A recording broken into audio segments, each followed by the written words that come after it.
to my party, we're just getting started. A life is a dream or a nightmare scarring. Hand me a drink cause I think I'm going all in. Get me a shrink who can catch me when I'm falling. Cover up my scars, flip the handlebars, crashing in my car, wake up in a bar. I'll be a superstar, just on my avatar. This world is so bizarre, empty out the reservoir. Yeah, I'm taking 6 shots, yeah, straight to the face. And I wanna get lost, I'm sick of this place. Don't know how to stop when I'm feeling this way. So I'm taking 6 shots till I'm feeling okay. I think I'm going crazy, don't think I'll get home safe. So I'm taking 6 shots, all straight to the face. I'm taking 6 shots, are you coming with me? I'm taking 6 shots, yeah, straight to the face. And I wanna get lost, I'm sick of this place. Don't know how to stop when I'm feeling this way. So I'm taking 6 shots till I'm feeling okay. I think I'm going crazy, don't think I'll get home safe. So I'm taking 6 shots, all straight to the face. I'm taking 6 shots, are you coming with me? And welcome everyone to the Man Cave. My name is Paul Knapp, and I will be your host for tonight's show. This is season number 1, episode number 31, and waiting in the green room is our special guest tonight. You may know him by his YouTube channel of 3.75 Deep Dive, Mr. Scott Paige. But before we get to him, let me introduce my panel of dancers for tonight. Padre, you're already laughing, man. We're gonna go with you first, man. My first backup dancer for tonight, Padre, dancing the salsa tonight. You're the salsa dancer tonight, baby. All right. Well, I'm glad to be here. Good. And dancing the cha-cha tonight is this man right here, Mr. Sexy himself, Rick Bradshaw. How's everyone? Yeah, dog. And unfortunately, our Canadian has to dance the rumba tonight. This is John Salatellis. What's up, fellow headbangers? And finally, dancing the tango for us tonight is Mr. Joe Baker. How you doing, Joe? I'm doing great. Awesome, brother. Hey, Joe. You got a lot of people in the chat room tonight. They must have known our special guest was a VIP tonight. Yep. Let's see. I didn't know he was 3.75 Deep Dive. Oh, now you know. I've been following him on Facebook for a while. Ah, see. Yeah, he's got quite the collection. He does, and he's kind of over like you. He's got a little bit of everything. He's got some great stuff. We got like I said, John and Joe. We might have to narrow this guy down to his 1/32 scale tonight. I don't know if we can got all my 3.75 Star Wars stuff out. That if I brought everything out, this whole room wouldn't fit him. Your Star Wars stuff, yeah. My 375 Star Wars stuff. All right, we got Patrick Green in the house. Hey, Patrick. We got Paul. Paul B's always here. My sister in Pennsylvania. Hello, Moon Doggy was the first one here tonight. Thank you, Moon Doggy. That's 2 nights in a row, I think, for him and Paul. Yeah. Moon Doggy's always here. Mm-hmm. Yep. So yeah. If you're new to us and never watched the show before, make sure you chat something in there so we know that you're here and watching. And if you haven't subscribed to my channel, please do so. And if you haven't subscribed to 3.75 Deep Dive, I'm sure you will after tonight. But let's go around the room and say what's new in your zoo. And we're going to go back to Mr. Salsa. What you got for us, Salsa? I got nothing. I'm sorry. You got all that crap behind you. You got nothing to show us? Well, this has all been seen on the 1/6 show, so I mean, yeah, but we might have some new people on the this show. Really fun, is it? Just grab a figure. Just Did I show the greenie on here before? The greenie on this one? Yeah, remember the greenie? No. I showed it on one of the shows. I remember that. Yeah, this is the greenie. So it's the chemical paint reaction. And the type of paint they used, and I'm not sure if it's chromium or the iron oxide that changes it. But anyways, this was probably a blonde-headed guy, and you can kind of see what has happened to him. It's kind of turned greenish color around his eyes, his lips, his scars. Yeah, I see. Yeah. So these are kind of sought after. So I didn't I didn't restore them or nothing. I just kind of threw a pair of pants Huh. on right Yeah, now. neat. Yeah. So. Okay. Patrick Grain wants to see Ultraman. Moondoggy wants you to give us a whole room tour. I don't know if we have time for that tonight. We did that already. And which Ultraman? I have two. grab an Ultraman just so Patrick will be happy. Yeah, I have two. I'll get two. You wearing pants tonight? I can't tell you. Wouldn't you like to know?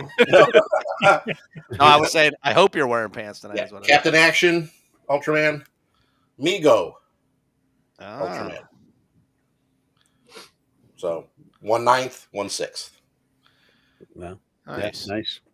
William Wagner wants to know: can you make a fuzz head out of a bearded? Sure. You can make a fuzz head out of anything, right? Well, yeah. Do you have any of your work right there you can show? No. Just a head or no?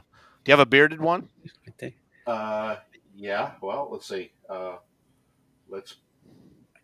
Oh, maybe what he's saying is taking the beard off and making just a fuzz head. Well, you can take it, but it's going to leave the mark of the glue. Yeah, you got to repaint that, right?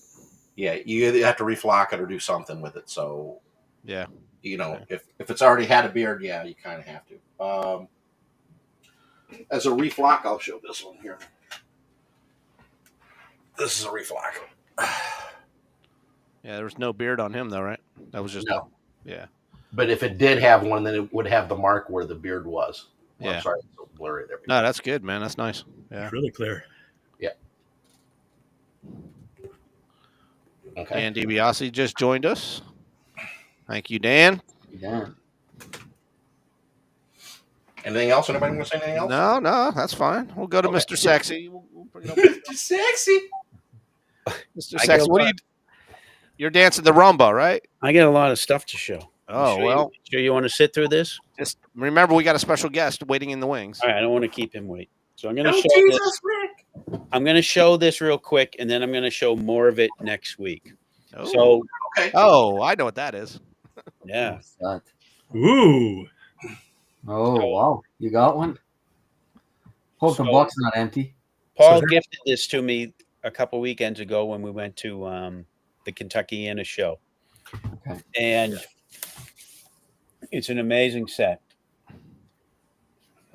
Looks like you got a little wet. It was in the back of my truck, and we got stuck in this horrendous rainstorm. Oh, man. Oh, dude. Yeah. You don't know what a garbage bag's for? It's a reproduction. Don't freak out. It's a reproduction. Okay. We didn't expect, Hurricane, Helena to come in and screw everything up. But anyway, it makes it look older though. It might actually look good. Yeah, This that is looks what I really thought. good. Charge more for it. nothing inside got touched. It's Oh, good. perfect inside, and that's what I want to show next week, rather. Ah, Show can't the wait. stuff inside.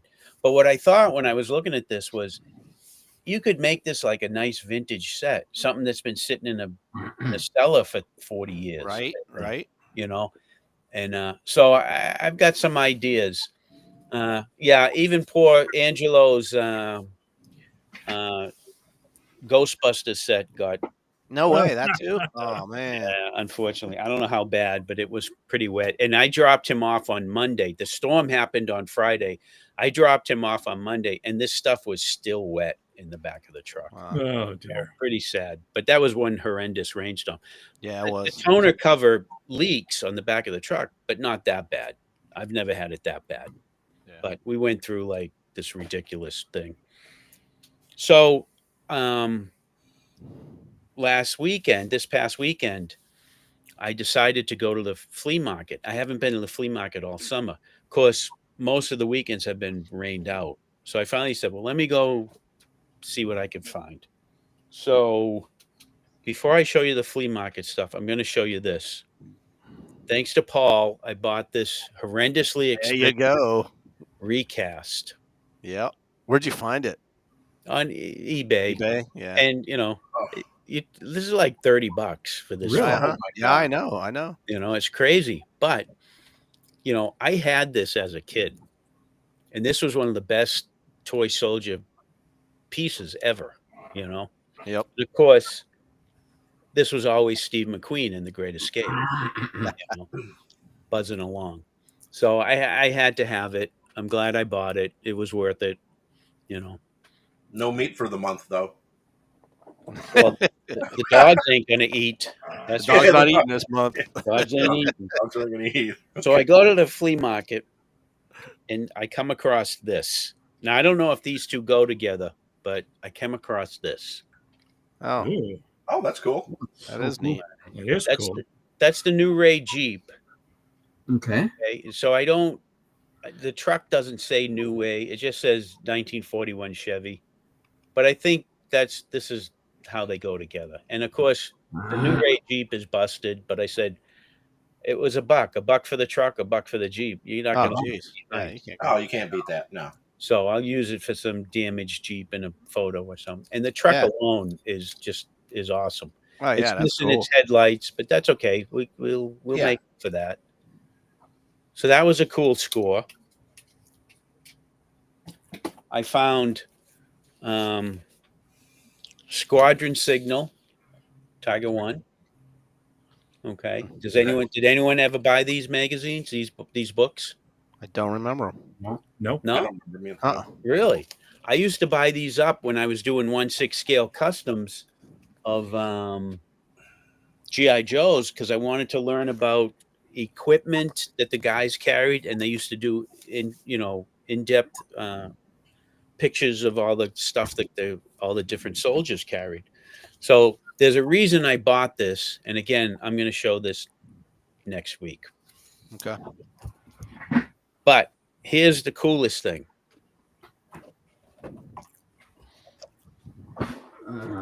British Support Group, vintage, Airfix. Yep.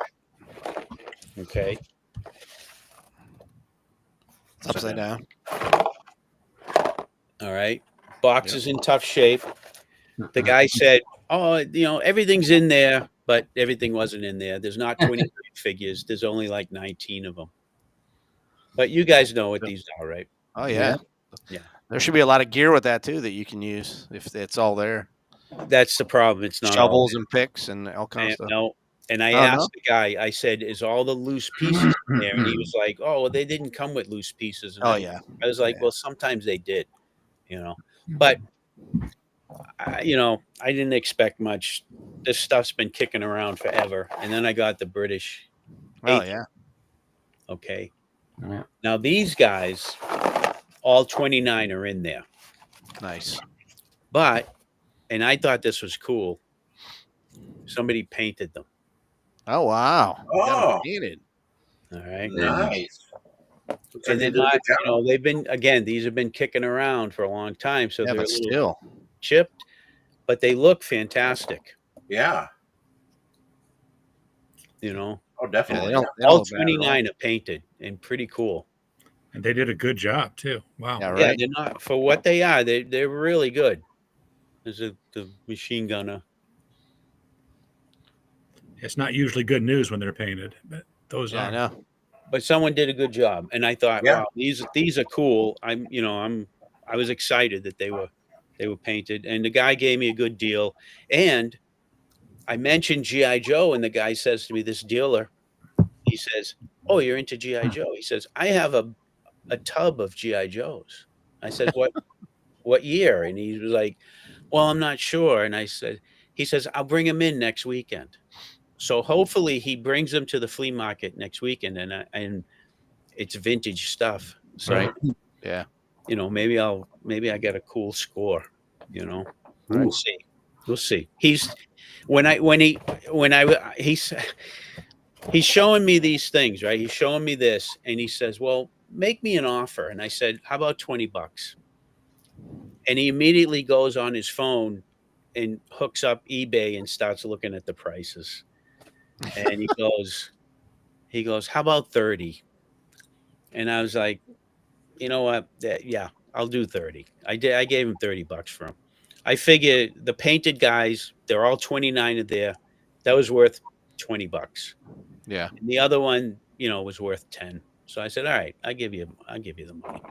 And Still I not get bad. vintage boxes. If you bought them on eBay, No, you're paying more than that. Yeah. Pay more than that. Yeah. So not good. Plus shipping too, Plus and shit. tax. Yeah. I mean, it wasn't exactly flea market price, but Yeah. not bad. Not bad. I did okay. It was fun. It was a You fun. didn't get hurt out of it. Nah, and he made some money. He's Yeah. And you might have made a connection. exactly. Yeah. And I've seen him before. He's always set up at the flea market. He's always got kind of cool stuff. So it was good. Worked out. That's All it. right. What I got? John, you're up, man. I'm up. I know you said you didn't have anything. Do you got Yeah, anything? not much to show. Well, a few things to show, not really physical. Thanks for the lead in on the Brits there, Rick, because finally, for those who follow the Mars toy soldiers, were probably aware that they released a British Paratrooper set last year at some point, right before Chicago. I think it was maybe a month or two before. I can't remember. It's the British Paratroopers World War II 32046. So they kind of look something like these are painted right now, but whatever, they look like this. So what happened was there was a problem with the mold, from what I remember Matt saying, and the whole set got discontinued until they were going to fix the mold at some point, or maybe release them. I'm not sure if they even released them as 3D possibly, but lo and behold, on eBay, a few popped up of the actual plastic boxes. I don't know if they redid the mold and they made new ones, or somebody who had bought them, because they Well, are some- coming yeah. from the Ukraine, and they were actually not expensive, like probably like under $30. So looking for those for a while. So I ordered this. Ordered a set along with that gate Willie Jeep that Patrick I think showed us last week. I found one of those, really inexpensive. Kind of looks like this. Oops, sorry, that wasn't Nope. it. Yeah, it was right here. Oh yeah. Remember, you saw it. It kind of looks like the new Ray a bit, Yep, maybe yep. a bit like the Britons. Other than that, in news, I finally got to put my order in for the first batch of the books for Chicago, for the photo books. Ordering the prices came down, so I was able to order about 10. So whoever wants, and it's coming to Chicago and wants to pick up, let me know so I can put them aside or pre-order, and then I'll see if I'll print new ones. As for and before we got on air, I got a message from John Atherton that he's doing the finishing touches on the casino. I should have pictures to post tonight or tomorrow on all the Toy Soldier groups, so we can start the pre-orders and possibly shipping next week. So looking forward to that. And the last but not least, another reason why I wasn't able to do much this week, Toy Soldier related, is because I've been working on the. My son has a band, and they've released their brand new and first EP, 3-song EP. So we've been doing some marketing, we've been doing some layouts for the physical product, and a whole bunch of stuff. Trying to work out some distribution deals with Europe. And so whoever wants it, it's being released tomorrow. It's metal. It's called the band's called Bloodstone, as you can see. I see the T-shirt. Yeah. Very cool. And so this is on Bandcamp. You'll be able to get like the whole album. It says like 375. It's 3 songs, and it's going to be on YouTube as well and Apple Music for now. I don't think we're doing Spotify just yet, because Spotify really pays you nothing, and people will just stream more or less everything for free. The first single is on there, but we're gonna hold off on the last 2 songs for a few months. We want to we want the kids to make some money as much as possible. So, yeah, you guys want to support on Bandcamp, Bloodstone from Canada, 3-song EP. How old's your son? He is gonna turn 20. Okay. This September. He's probably the youngest. I believe the rest of them, the oldest is 22. They're around 21, 22, all of them. Nice. 20 to 22 years old. But this sounds phenomenal. It's professionally mixed. It was done, recorded, and we're really, really, really happy with it. Very cool. Yep. All right, Joe Baker. Hey, You want me to just pop your video up, or do you want me to? Yeah, yeah. What- But, this anything- week I've been working on an Alamo setup. A while back, I had gotten the Spira Alamo Defenders that Travis Gibson had commissioned, and finally got them painted this last week. And so this week was spent taking some pictures. So got a few of those to show tonight. So All right. Let me bring that up, and you can walk us through those. yeah, these are just did some in black and white and some in kind of low saturation. This is just the lunette out first with some Paragon guys in the front. The guy on his back is Spira, and the others are been around for a while. We can just move pretty quick through there. What's the next one? Trying to bring you up. There you go. Okay. You tell me when you want to stop. That's color one. Yep. Just keep going. Next one. This one just is a little bit of a broader. I put in some New Orleans grays up on the top there. Again, Travis had 3 or 4 more poses of those added. So with the Conti now, you have a bunch. So you painted all those, Joe? No. Most of the ones in the front are either painted metal by Conti or Chris Ketcherside painted a whole bunch of Mexicans for me back a while. And are they all Conte figures or no? They're there's Conte and Paragon in the Mexicans. Okay. Back for some King and Country. I painted the Spira guys, any of the Spira that are there, like the Mexican falling off the ladder, and most of the guys on the top of the gate. Gotcha. Move on. Wow. This is just the black and white version of stuff going on the top. Again, the 2 guys shooting down are Spira, as are the 3 in the back. I think I like the color one better there, Joe. I don't know. Yeah, I think that one turned out that looks pretty cool. Yeah, it's cool. Yeah, it looks great. What'd you do for the explosions? That's just cotton. Right. You know, I have some my explosions I use for other things. I just piled everything on top of some wagons behind the gate, put a couple lights behind them, orange lights. That's just orange lights making that glow? No, through cotton. Oh, wow. Very cool. Nice. Great effect. And then again, just a little wider view of the gate area. Cinematic, very cinematic. Yeah. Yeah. And then I like that one too.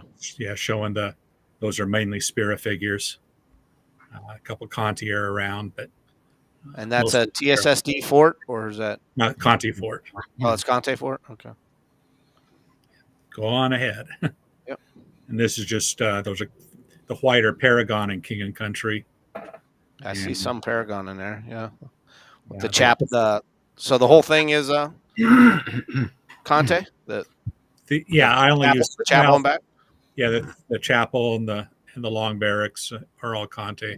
I did throw on the far left. There's a different building, but it doesn't really show anything. Well, that's a cool one. I like that. Yeah, that one I like. Yeah, everything in the foreground is not quite in focus, but it draws your eye to the action. Yeah. What's going on the fence? Yeah. Nice. The Paragon guy in the lunette, it kind of looks dorky. Their necks just didn't quite come out right. But other than that, I'm pretty happy with that picture. And this is just from the back of things. And I think that's probably the last one, isn't it? That's a great shot. Great shot. You got one more, I think. This one. Yeah. More of the That's same. So, anyway, thought I'd show those here first before putting most of those on other things later. So that's what I've been up to this week. Very cool. Very nice. Very, very nice. Thanks to Norse Warlord, who said he'll check out the band. Appreciate it. That's Mr. Warhorse Yeah. Miniatures. Mike Prendergast. Pendergast. Yep. Mike. So. Thank you, Mike. All right, guys. Well, we went around the room, and I guess it's time to bring in our special guest. Yeah. Yeah. You guys probably know him from his YouTube channel called 3.75 Deep Dive. This is Mr. Scott Paige. Hey. Welcome. How you doing, Scott? I'm well. How are you guys? Glad we could get you on our show. Now, we know your YouTube channel is 3.75, but we don't want to scare people away. You do 1/32 scale too, right? Well, okay, let's direct everything over to 118. Here's a Marauder figure. Yeah, we're gonna kick it off like that. Absolutely. Right off the bat. That's how we're starting tonight. Absolutely. I'm a big 132 fan as well. Forgive me, I'm off center. I'm doing that intentionally so you can get a view of the 132nd town. I've been sort of cobbling together with the trains and everything, and the trains are 132nd as well. So we'll try and keep on scale topic tonight. Now, Rick goes off scale all the time. So Not with me around. Well, Rick, we'll start off with 132 and work our way from there. So, yeah. hey, can you tell us? I know you're fairly, I say fairly new, about the last year. Really, you've been putting some videos out on your YouTube channel. Can you talk a little bit about that, or when you got started, or what made you get started on a YouTube channel? Sure. Well, I build props, as we were talking about before, for showbiz. I'm a mold maker and a sculptor and everything like that. That comes with that trade. But just like you guys, I'm a hobbyist and a collector and all. And I wanted to put together a channel that sort of, gave technical advice and things like that towards the hobby. And there's no shortage of those kind of channels out there. One of my favorites is the Craftsman. If you guys are aware of him, he's got tons of like mold making stuff and all that. But I pulled out an old set of molds from the Mattel Fighting Man set, and one of my first videos I ever did was I cast the old vintage Fighting Man out of the metal molds, and I used modern smooth-on materials. So this was one of the actual. You see, this one's a little flawed with the air bubble and stuff, but this was one of my first videos. So I wanted to do instructional videos and all that, but being a tired old guy, most of the time I'm just rambling on about my collection. But eventually, I want to fine tune the channel and get into how I build things and build some of my play sets and buildings, stuff like that. So what's your favorite era to collect? World War II and sci-fi probably hold equal. Their claws are equally deep in me, but it's tough. I mean, I'm like totally addicted. Yeah, I think I had a past life in World War II. I'll admit it. I think it was General Patton in World War II, or maybe I was George C. Scott playing General Patton in the movie. But well, at least you picked some guy we never heard of. it's definitely a World War II addiction that I have. All right, you got Paul B in the chat room saying he's checking out that fountain in the background. You want to talk a little bit about that? Oh, that's a 21st century choice. That's actually 1/18 scale, but I try to keep the I try to maximize the layout by keeping things interchangeable in between scales, because like an idiot, I started buying G scale stuff to go with the action figures, and then my love for 132 kicked in, and I started collecting 132 trains. So not really into trains. I just wanted a war scene that happened to feature a train. Every good war movie or every vintage war movie has trains in it. So I kind of wanted to do that. And I wanted to keep the scales, economical. And the nice thing with the trains is it's the same size track as 132 or G scale, which is what I use for the 3.75 action figures. Really? So you can use one track and then just change your building sizes and your vehicles and all that stuff. So, and then when you're talking about terrain and things, which I haven't gotten to yet, but I have this cobblestone gaming mat.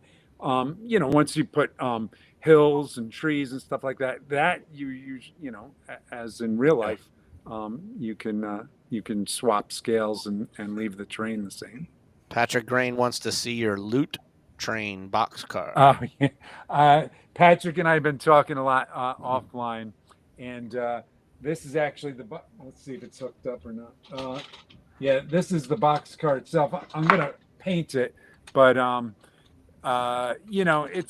this is what's commercially available. So if you want it to look more World War II accurate, you'd close up some of these open things and whatnot. But I've been collecting small scale artifacts like artwork and dollhouse frames and miniature sculptures and things like that. And I'm making a Nazi loot train like that movie, The Monuments Men, when they were rescuing all the artwork and stuff. Oh, that movie with Burt Lancaster, The Train.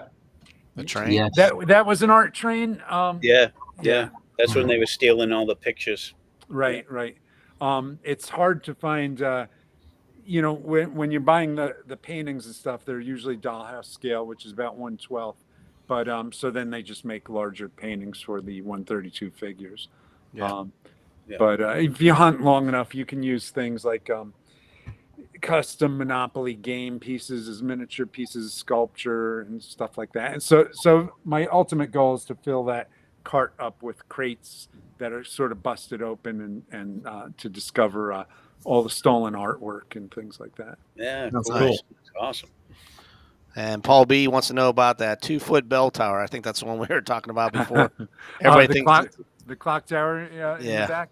That's from the Fortnite action figures.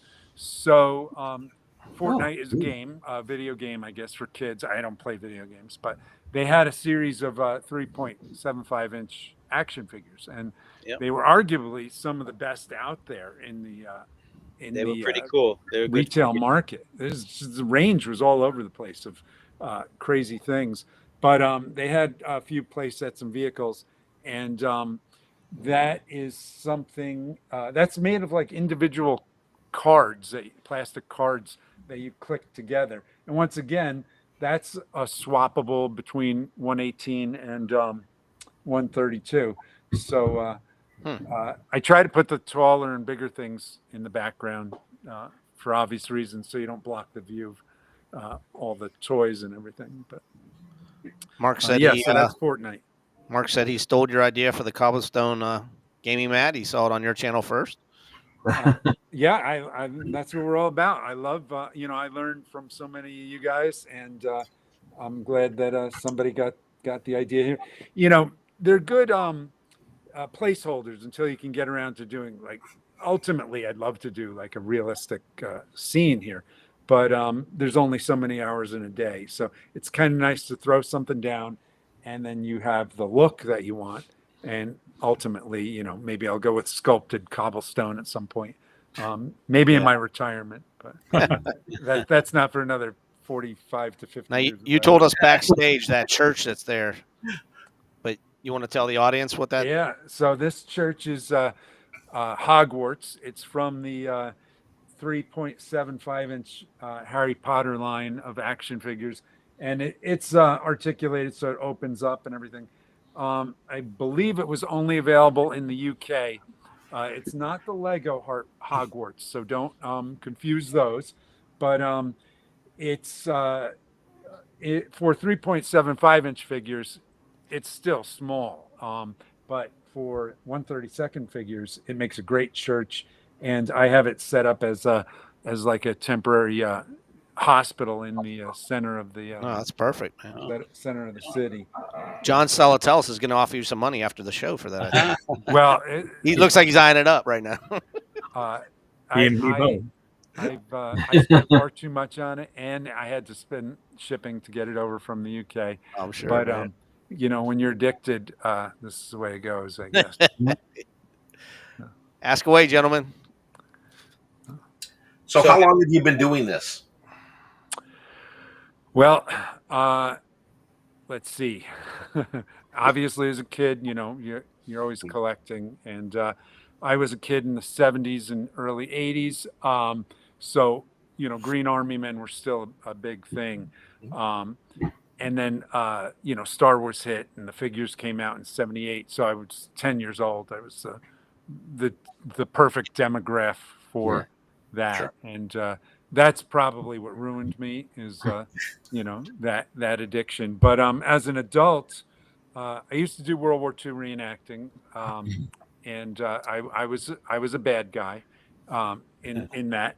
We won't elaborate on which nationality, but we were an armored division, and we had my group had actual half tracks and things like that. We the owners converted a couple of Czech OT 810s, which have very similar running gear to the Hanomag style half tracks. So I always got to be in a privileged place playing around with real, armor. And around that time, 21st Century Toys came out with their Hanomag. And that's when I really started to dive deep, for if you pardon the pun, with 21st Century Toys. So I just bought that and held on to that, and I sort of let it die. And I think it was about 2017. I bought a tractor with a backhoe, and it's the brand's called Mahindra, and I knew certain dealers would sell die-cast Mahindra toys to anybody, or give them to anybody who bought a tractor. So I didn't get one, and I started hunting for one of these damn die-cast tractors. Well, lo and behold, I bought everything else 1/18 scale that you can think of, and I never found the tractor to this day.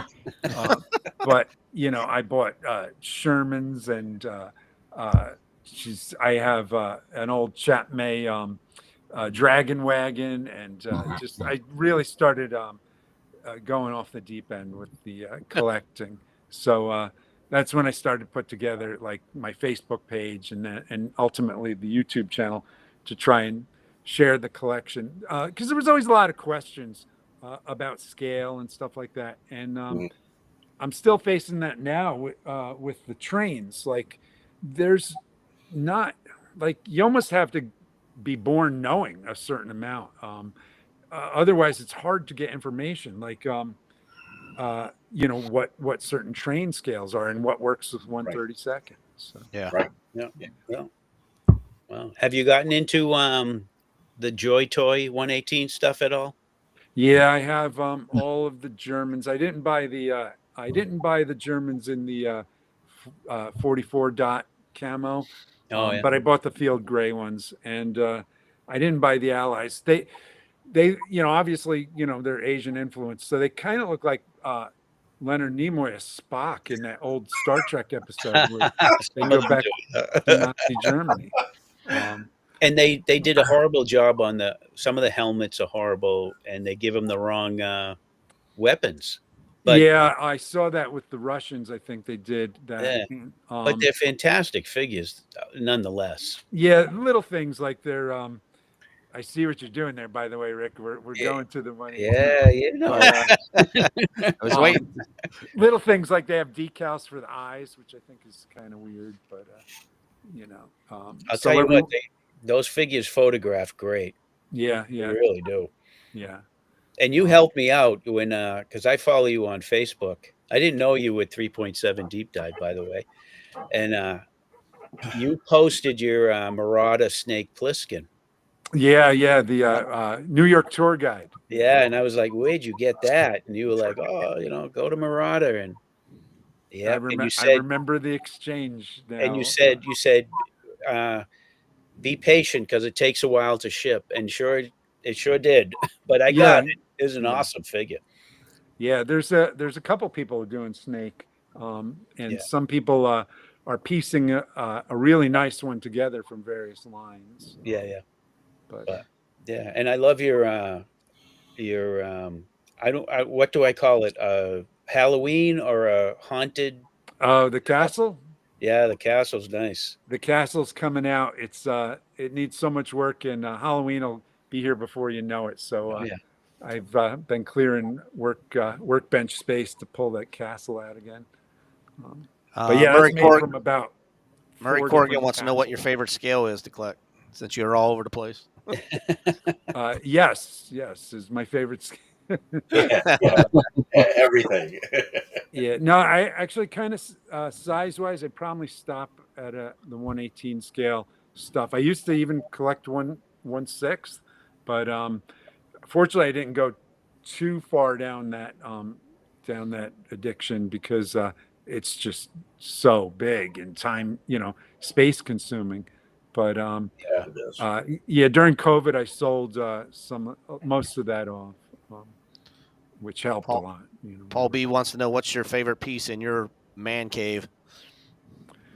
Well, let's see. It tends to be like the new thing, whatever's new, which could be vintage new to me.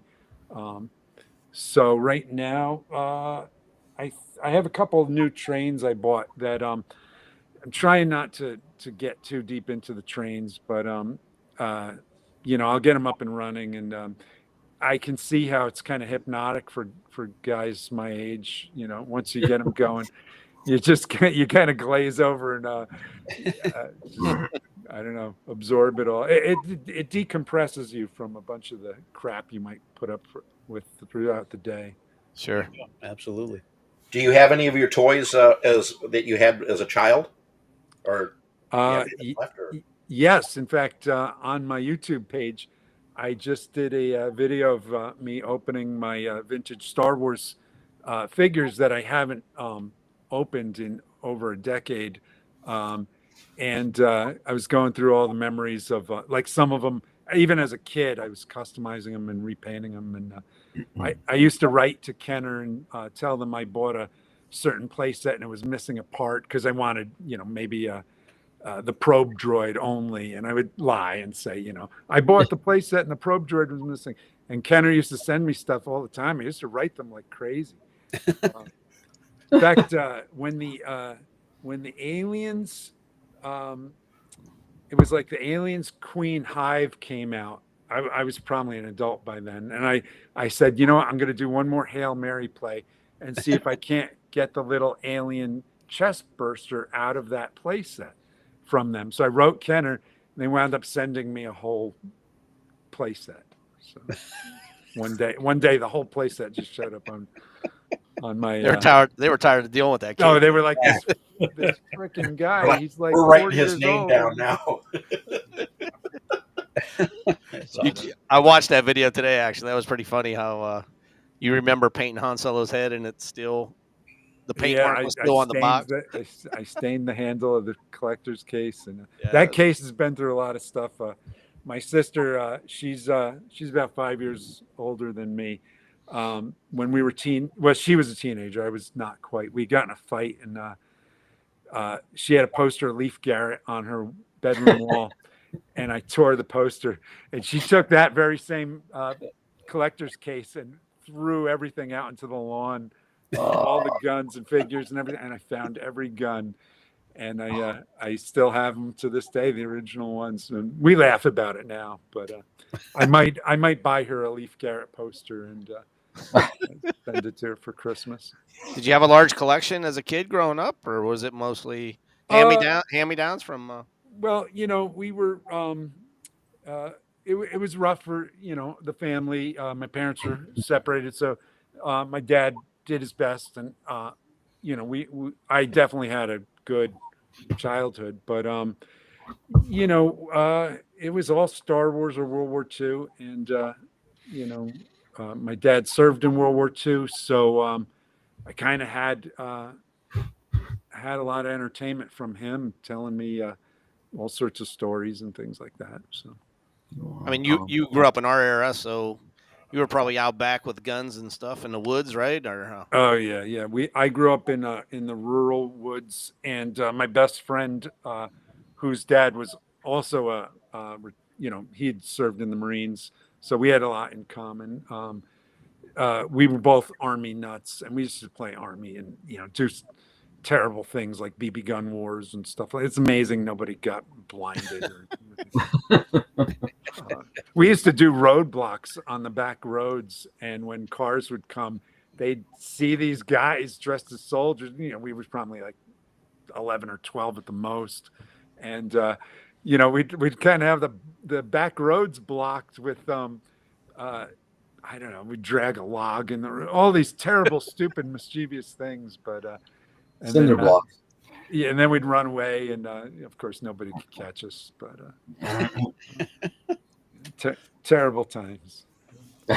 Great times. Great. Yeah, right. Those are the best times, man. But yeah, I never, that was as far as I got. I never had the guts to actually serve, and I just want to throw that I totally love our veterans and respect everything that they've done for folks like me, and they're my heroes. So Yep. Absolutely.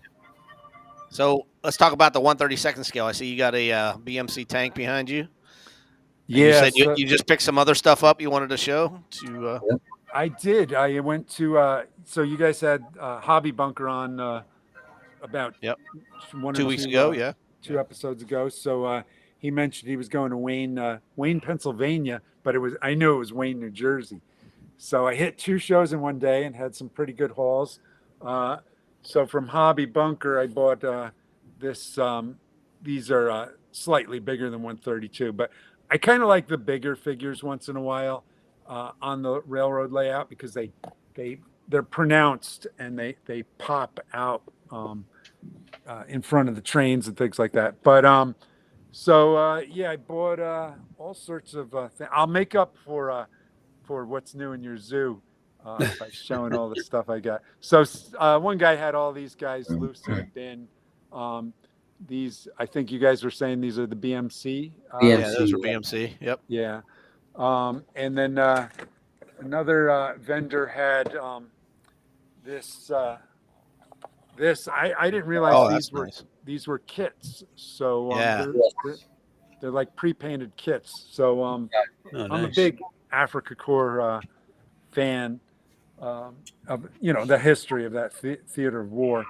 So looks like I'll be going that way with some building soon. But I've had these. I don't know if you guys have seen these before. So this is from a 118 scale playset from a movie called Prince of Persia, and it came with a couple of these arches. I've disassembled it, but I think it'd make a pretty good like mosque or something. Oh yeah, the backdrop. Yeah. For scene there. So yeah, I've been slowly getting the Africa Corps stuff together. Ideally, I'd love to make like a sandbox where I could sort of set stuff up to play and take Change photos. Up the terrain all the time. Yeah. That was actually my original thought, was to make a big sandbox, but then my wife's friend, they live nearby. Her husband, he's into the HO trains, and every once in a while I'll go over there and have a couple beers, and it just started to rub off. So I started to do the train thing, and it's like this perfect slate. When you get something new, if you have a train layout, you can put it on there and photograph it, and it's nice to have a sort of table of some sort of environment ready to go, where you can put your toys and have a little fun with. So I see the old French BMC house way in the back, destroyed house. Mm-hmm. What's right next to it? What's right next to it? The apartment-looking buildings in red. Those orange ones in the back. Yeah. Those, thanks to Plastic General, those are Sesame Street buildings. Yeah, so they need to be redone. Obviously. Yeah. Blaze orange Sesame Street buildings in the back, but they make them in a you got to be careful when you find them, because there are some vintage ones from like when I was a child, and I have a set of those that I converted to 118, and they look really good in 118. These are more scaled for 132, so you got to keep an eye out for the right ones. But I just kind of have stuff set up here as a placeholder until I get to it. And the way my work pattern usually goes with hobby stuff is it tends to sit idle, and I buy a bunch of crap and then I throw it out there. and then I'll have a spell where I'm like super inspired, and I'm like a crack fiend, and I wind up painting about 10 or 12 things and getting them all done, and otherwise they sit idle for a while until I have that moment of inspiration to keep going. Nice. Sounds familiar. Understand 100%. Yeah. Yeah. So yeah, some other things I got, so this was there at the show. Jerry's Oh, video there you go. have inspired me to get this.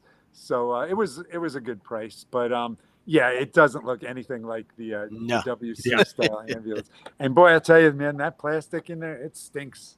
It stinks. Yeah. What color is yours? Because mine's like a lime green, man. Yeah, I think mine's the same. It's like some sort of Yeah. Oh, wow. it's almost the same color as my shirt. Yep. here. That's the color I have. Yep. It's like seafoam green. Yep. But yeah, I mean, it smells like Mine's an olive green, olive drab. Oh, really? I got lucky. yeah. Dude, I've got some of that stuff in purple. I don't know what the hell. They must have used all leftover plastic materials. Yeah, totally. And then I picked up this thing.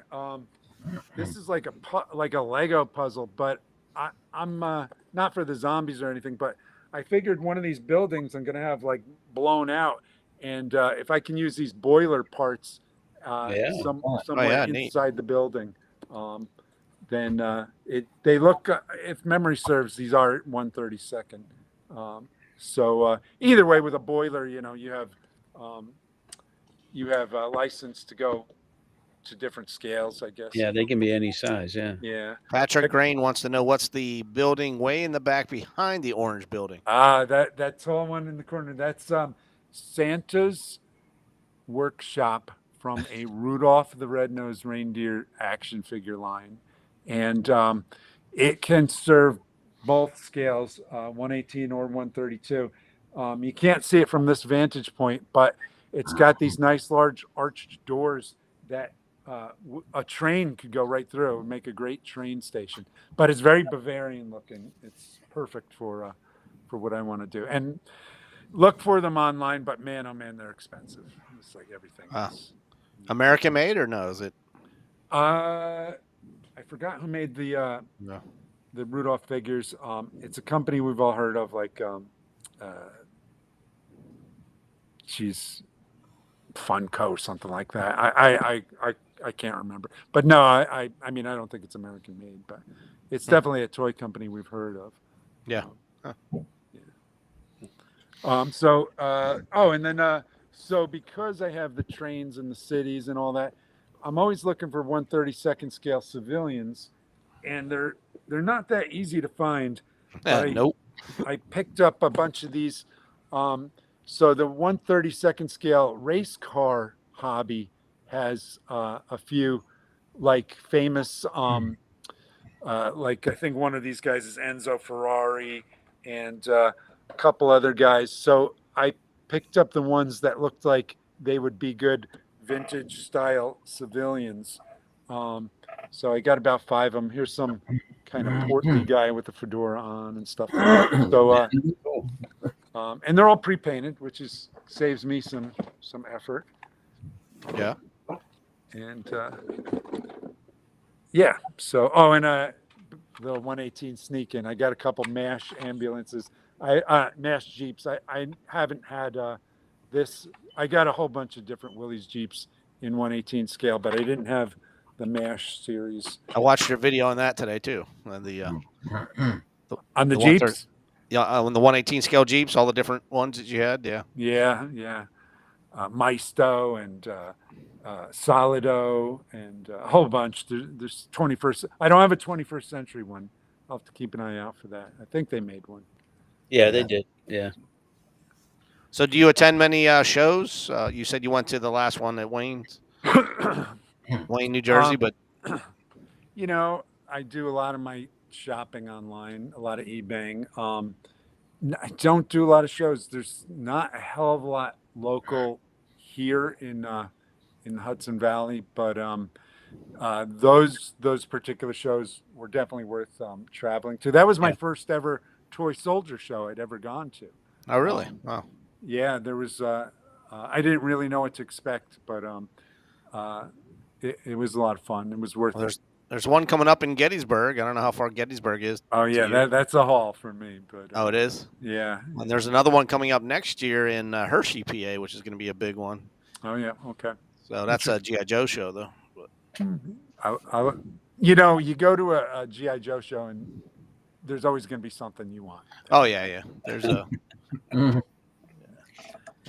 And who knows? Maybe there's a little room for some 1/6 scale stuff. I always find, it goes both ways. I go to soldier shows. There's one or two guys selling GI Joes. They always, Yeah. because they know we collect both. Most guys do. So yeah. But- Yeah. So- I think I'd love to get the GI Joe deep sea diver. So actually, right. Oh here, I always keep him handy. This is my pop during World War II. Wow. And, Mark V. Mark so V. I would I'd love to the 1/6 scale deep sea diver is the only figure I don't have now of a deep sea diver. I have just about every other scale. The Fisher Price Adventure people. I've got McFarlane Toys made one with their creature from the Black Lagoon. I've got all sorts of I've got the Matchbox mini rigs deep sea divers, all sorts of stuff. So but I don't have that 1/6 scale guy, and I know he's pretty pricey. So is that your holy grail that you're looking for, or I would say I would definitely say so at this point. Yeah. And then I think I'm done with the deep sea stuff. Unless of course something really awesome came out afterwards. So Getting to the top of the hour, gentlemen. Any other questions for Scott? So where do you display all this stuff? in Tupperware bins that get put away almost as soon as I'm done. I'm a recent empty nester, and so recovering from 20 some odd years of young men living in the house. Now we're figuring out what to do with the space and stuff like that. So where I am right now is our basement, and it's semi-finished. If I pan the camera up, you're going to see the raw insulation and stuff. So I have everything strategically posed right now. But once the basement gets done, I'd like to get some IKEA display cases or something. But most of the time it's packed away, which I hate. I hate to do that. But what I generally do is pull it out for like photo shoots and stuff like that. So I think the Halloween stuff is going to be coming out soon, and then I have a whole bunch of Planet of the Apes action figures that if you scroll way back on my Facebook page, you'll see it. But a lot of people don't scroll back that far, so I'll pull all that out again and set that up. Another question from our chat room. Paul B wants to know how do you feel about 3D printing these days? Well, I like everybody else. I'm not a big fan of the striations and some of the more poor prints. I think it's going places, and I personally definitely want to start pursuing that. But I think for me, I would just I can sort of use that as a company expense with my prop making. So I think I would probably go towards the resin printing, because it just seems to be that the quality of the finished piece looks better. Yeah. I'm not quite sure. I have to dive really deep to understand all the resins and stuff. But the whole other side of that is the digital sculpting, which is just a huge endeavor, and I think I'd like to do it. I used to sculpt traditionally, but I would like to get into that, like 3D Studio Max or ZBrush stuff, and definitely get into that. But I used to do a lot of traditional mold making and stuff. In fact, here's a silicone mold of an old, I think this is actually bootleg Planet of the Apes figure. But I still love traditional mold making stuff. So I'm old school, but I'm not opposed to embracing the new technologies. And I'm kind of happy that like a lot of people came before me and figured out the 3D printing stuff and made it better. So now it's better for me if I step into it.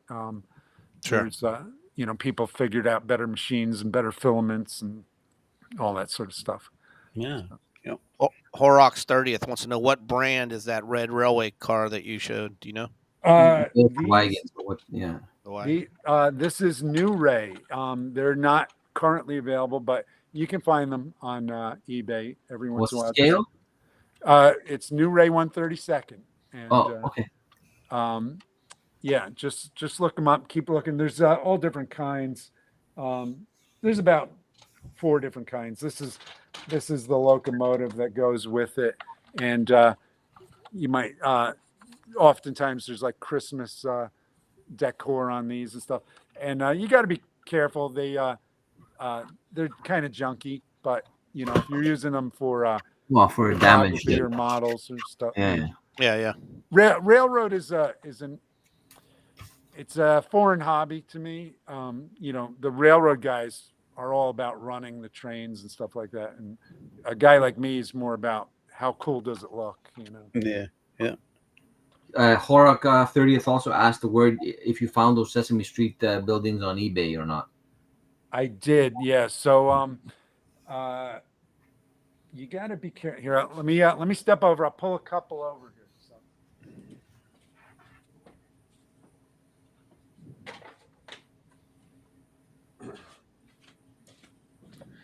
So these are this is the most 1/32 scale appropriate one that I have found. So just look for the peach colored one, and has a white plastic base and doors. And I have all the doors and stuff. I just took them off because I keep thinking I'm gonna at least prime these gray for now. But there's other ones that like fit in the scale world. It's just they're kind of, as Paul uses the word, toyetic. They're kind of toyetic, so you'd have to work them a little bit. But I think they're usable. You paint these up the right way, they're going to look good. Yeah. And then they go like super toyetic here, and now you have problems with like molded in fruit and stuff like that. Yeah. So you can Dremel this out and put a window in there and stuff. But I think this architecture is pretty decent. The problem with the toyetic stuff is the plastics they make it out of. So these older plastics are more like styrene, which takes paint and glue really well. And these are more like polyethylene, which is kind of like soft army men, and it can be a little challenging. The paint, but like this awning here is definitely polyethylene, but for the building, you're not handling it that much, so paint should be a non-issue. So. Nice. Yeah. Well, gentlemen, we're getting to the top of the hour. All right, we're actually over the hour, and we do have a few questions to ask you before we let you go. Actually, I got one, and I know Stacy, you got the question tonight, right? Yeah, I guess so. Yep. Yeah. All right. So I got it right here. before we get to our mayonnaise jar question, you actually got an actual mayonnaise jar, don't you? Let me see that. Oh shit. There it is. Well, before we get to that, I just want you to give us one story from your childhood, a good story for us regarding your toys. Doesn't have to be 1/32 scale. It could be anything, but anything that pops up. Favorite Christmas, favorite birthday, playing with your neighbors. I remember it was the Star Wars Christmas. The figures hadn't come out yet, so the lesser toy companies were capitalizing on the vacuum of Star Wars merchandise, and they made a couple of lightsabers. And one company made a molded glow-in-the-dark lightsaber, like a blow molded, kind of rigid thing. Another company made one that was basically a flashlight with like a milky clear tube, and I got both that Christmas. And our family had we had family friends with one of their sons was a bit older than me, and he came over that Christmas, and he was the evil guy with the lightsaber, and we just battled it out like when you're a kid about 10 years old and you have infinite energy.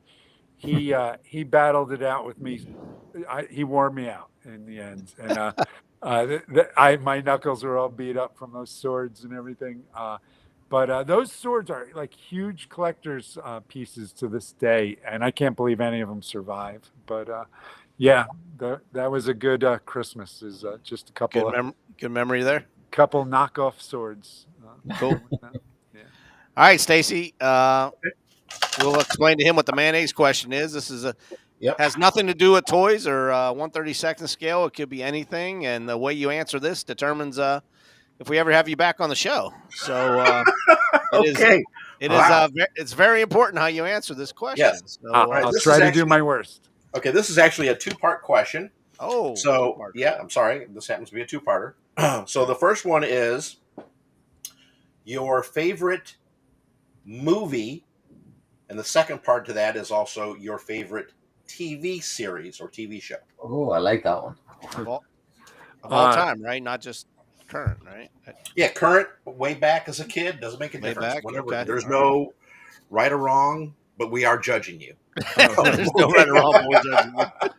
Favorite movie is definitely Raiders of the Lost Ark. Okay, that's a good one. I think it's pretty obvious. It's a little harsher than the sequels in some respects, and it was totally new. And being a kid, it was just awesome. I think it still holds up to this day. Oh yeah. Plus, it has a certain amount of like Africa core stuff going on. So sure. That's pretty cool. Favorite TV series?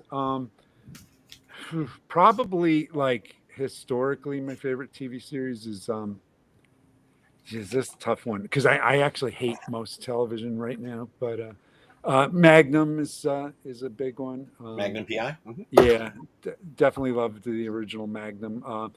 I recently rewatched a lot of it, and it's almost kind of like Johnny Quest in a way, you know, without a kid. But you know, you've got each one of these characters has like this sort of military past, and you know, they're still kind of carrying the torch in a way, and all these adventures. And you know, you watch it now, and it's like, okay, yeah, you're having a gunfight in the middle of the streets of Hawaii, and you're not being arrested. It's kind of funny. But yeah, I think that's definitely one of my favorites.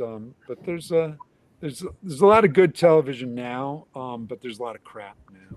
You gotta sift through it, and boy, that's a really tough question. But that does hold a fond place in my heart. Magnum, all right, man. Yeah, pretty cool. Rick, we say yes, no, yeah. Oh yeah, absolutely. All right. All right, Scott, I guess we'll have you back, man. And you got the thumbs up from everybody. Joe, I didn't get to say hello to you when I was waiting in the green room. So those photos were beautiful, and that was amazing stuff. But I want to say hello. And thanks for having me. And Thank Paul, you. I thought, you know, when I said, yeah, let me be on, I thought I didn't think you'd have me as a guest. Oh, no, man. This is what I like, man, because, I mean, every week I'm like struggling sometimes to get people on. Either they don't have good internet or they just don't want to be on a live thing. And well, I mean, as I said before, having me on is a celebration in mediocrity. So this was awesome, man. You bought another day until you get another good guest on. I'm going to bring you up big. And if you want to tell people in the chat room where they can find you, your YouTube channel, Instagram, Facebook, whatever. Sure. So I have a Facebook page called 3.75 Deep Dive, and I don't focus strictly on 3.75, although I'm probably to the chagrin of the good folks who started following me there. I strayed from 3.75 a lot on that page, but a lot of stuff on there. Scroll way back and you'll see some of the stuff I built, and the same for my YouTube channel. It's just basically me rambling on and complaining about things and all that. But usually I'm showing some of my collection, so at least that's worth checking out. So 3.75 Deep Dive. By the way, the paint job on that Timmy Mountain is incredible. Oh yeah, I saw that this afternoon, and it's like, Timmy there you go. Oh my! I can't believe you didn't even talk about your that's like vacuum form mountain that you made. There's the vacuum form mountain. we'll pull it up before we got to go. But yeah, so I used to make these. I'll probably be producing these again in a drop in the future. I'll do like a limited run. They're just a lot of work. So, but they're ABS vacuum form plastic, and if it's not coming across clearly here, look for the color photos. Yeah, they're on my the site. page. But page. it's a sci-fi mountain that's been impacted by asteroids and left a bunch of craters. And it was in conjunction with a toy line that a friend of mine was doing, Knights of the Slice, and these little capsules sort of nest in there. But you don't need these if you want to use the mountain for your space scenes. Or your heavily artillery bombarded mountain there. But, Right. Yeah. Knights of the Slice. Hey, Scott, you owe me $50, by the way. Okay. No questions asked. I'll just send it on over. Yeah, send it. You got me to buy those 118 humanoids from the deep figures. Oh yeah. Those are awesome. What do you think? You like them? Oh yeah, they're great. Yeah, I still haven't gotten on the website, but meeting the guy in person was I don't know. I just went too nuts that day, and I had cabin fever, so I wound up like just blowing a lot of money that day. Well, of course, I couldn't just buy one. I had to get two. So yeah, well, I got like 5, I think. I don't know, but he had show prices, so that's why it was great. Oh, that's good. Yeah, so that was nice. Hey. Good guy. I liked the way he was. He said a lot of good stuff about collecting and fan service and stuff like that. So, yeah, cool. Yeah. All right, guys, that wraps it up for tonight. Thank you, everybody in the chat room. Scott, once again, anytime you want to come back and hang out with us, we'll kick Stacy off the show and make some room for you, man. No problem.